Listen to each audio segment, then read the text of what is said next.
এত কম মশলায় এত মজার একটা তেহেরি ঝটপট রান্না করতে পারবেন। তেহেরি রান্নার জন্য প্রথমে চুলায় একটা পাত্র বসিয়ে পরিমাণ মতো তেল দিয়ে দিচ্ছি। তারপর এখানে দিয়ে দিলাম লং, গোলমরিচ, এলাচ, দারচিনি আর তেজপাতা। এই মশলাগুলো ছাড়া আর কোনো মশলাই লাগবে না আজকের তেহেরিতে। হাফ কাপের মতো দিলাম পেঁয়াজ কুচি। অপেক্ষা করছি পেঁয়াজটা যাতে কিছুটা ভাজা হয়ে আসে। পেঁয়াজটা দেখতে অনেকটাই লাল হয়ে গেছে। এখান থেকে আমি কিছু পেঁয়াজ উঠিয়ে রেখেছি পরে উপরে ছড়িয়ে দেওয়ার জন্য। তারপর 2 চা চামচ দিয়ে দিলাম আদা আর রসুন বাটা। 1/4 চা চামচ লাল মরিচের গুঁড়া দিয়ে দিলাম। তারপর দিয়ে দিচ্ছি মাংসটা। তেহেরির মাংসটা ছোট ছোট করে কাটতে হয়, ছোট করে কেটে নিয়েছি। এখন এখানে পরিমাণ মতো লবণ দিয়ে দিচ্ছি আর দিয়ে দিচ্ছি কাঁচামরিচ 5 থেকে 6টার মতো। 1 টেবিল চামচ দিয়ে দিলাম গুঁড়া দুধ। গুঁড়া দুধ হাতের কাছে না থাকলে লিকুইড মিল্কও দিতে পারবেন, তাহলে এখানে 1/4 কাপ দিলে হয়ে যাবে। তারপর এখানে গরম পানি দিয়ে দিচ্ছি 1 কাপের মতো।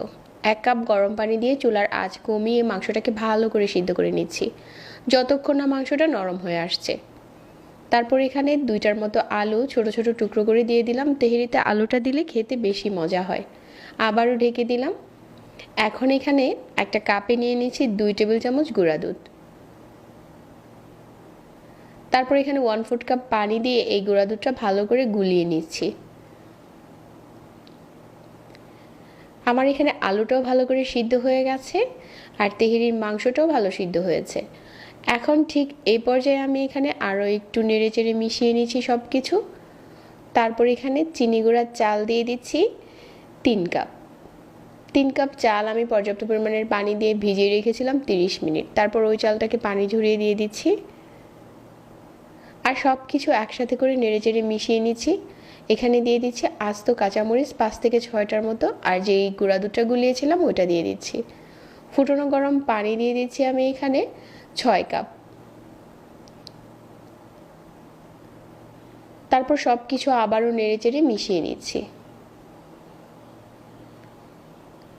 যখন ফুটতে শুরু করবে ওই পর্যায়ে ঢাকনা দিয়ে ঢেকে দিচ্ছি। এভাবে করে বেশ কিছুক্ষণ তেহেরিটা রান্না করে নিচ্ছি। এখন পানিটা পুরোপুরি টেনে গেছে। 1 চা চামচ দিয়ে দিচ্ছি ঘি আর যে বেরেস্তাটা উঠিয়ে রেখেছিলাম ওইখান থেকে অল্প একটু দিয়ে এখন এই পাত্রটাকে আমি দমে বসিয়ে রাখবো 5 থেকে 6 মিনিটের জন্য, তাহলে পুরোপুরি সিদ্ধ হয়ে যাবে। 5 থেকে 6 মিনিট দমে বসিয়ে রেখেছি আর আমাদের তেহেরি রান্না এখন প্রায় শেষ। ঝটপট রান্না হয়ে গেল একদম কম মশলায় আজকের এই তেহেরি। আশা করছি আমার আজকের এই তেহেরি রেসিপিটা সবার কাছে ভালো লেগেছে আর সেই সাথে সহজ লেগেছে। চাইলে ব্যাচেলাররাও এভাবে রান্না করতে পারবেন আর নতুন রাঁধুনিদের জন্য তো আরও সহজ হয়ে গেল।